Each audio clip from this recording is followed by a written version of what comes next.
السلام علیکم. ښه راغلاست درته وایم په دې نوي ویډیو کې. هیله ده چې تېر شوي درسونه به مو زده کړي وي او ګټور به درته تمام شوي وي.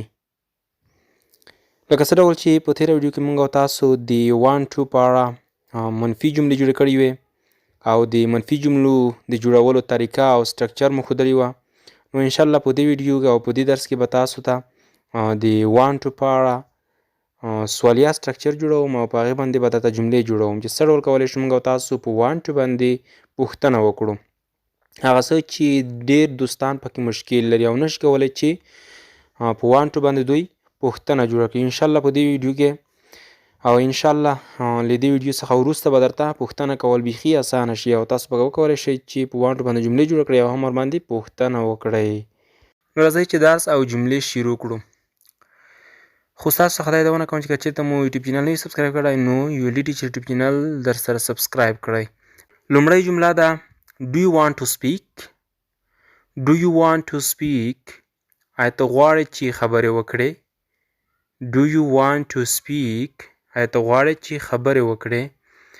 خوږو ملګرو تېره ویډیو کې هم ما دا یادونه درته کړې وه او اوس په دې ویډیو کې یو ځل بیا درته کوم چې کوم وخت کې لکه څه ډول چې تېره ویډیو کې په منفي سټرکچر کې او په منفي جملو کې د هر زمانې خپل اګزیلري ورب هغه راته نو همدا قسم ته په سوالیه سټرکچر کې هم کوم وخت چې موږ او تاسو په وان ټو باندې جمله جوړوو نو په کومه زمانه کې چې هغه جمله جوړوو د همغه زمانې اګزیلري ورب موږ او تاسو استعمالوو.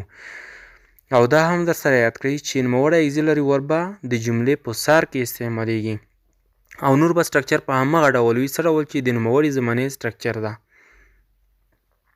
لکه تاسو چې دلته ګورئ نو په دې اساس دغه جمله چې ما درته جوړه کړه دغه په سمپل پریزنټ ټینس کې ده ځکه چې د سمپل پریزنټ ټینس اګزیلري ورب هغه ډو ډز دی نو دغه جمله کې ډو راغلی دی.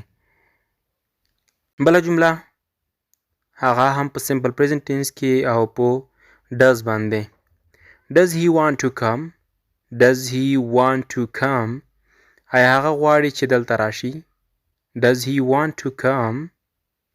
نو دلته که چېرته تاسو فکر وکړئ نو د لاندې کومې جملې چې ما درته جوړې کړې دا په پاسانۍ سټرکچر باندې او د هغې په مرسته جوړې شوي دي. ځو د بلې جملې په لور هغه هم په سمپل پاست ټینس کې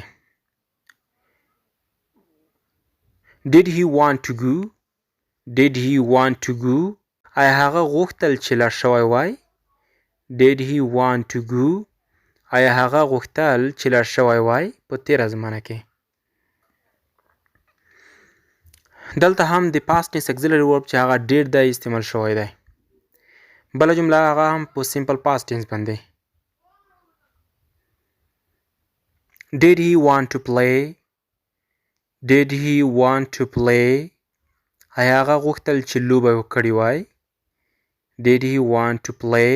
آیا هغه غوښتل چې لوبه یې کړې وای؟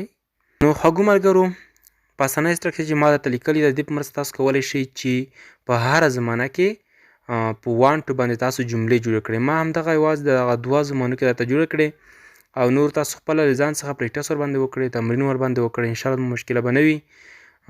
کومه سټرکچر چې ما درته پاس درته لیکلې ده د همدې په مرسته تاسو کولی شئ چې جمله په اسانۍ سره ورباندې جوړه کړئ. نو درس د نن ورځې درس همدومره بس دی. بیا هم که چېرته مو یوټیوب چینل نه وي سبسکرایب کړی نو یولی ټیچر یوټیوب چینل در سره سبسکرایب کړئ او ویډیو در سره لایک او هم د نورو سره شیر کړئ. بیا چې ستاسو حضور ته راځم تر هغه وخته پورې ماته اجازه راکړئ. تاسو ته ښه وخت غواړم.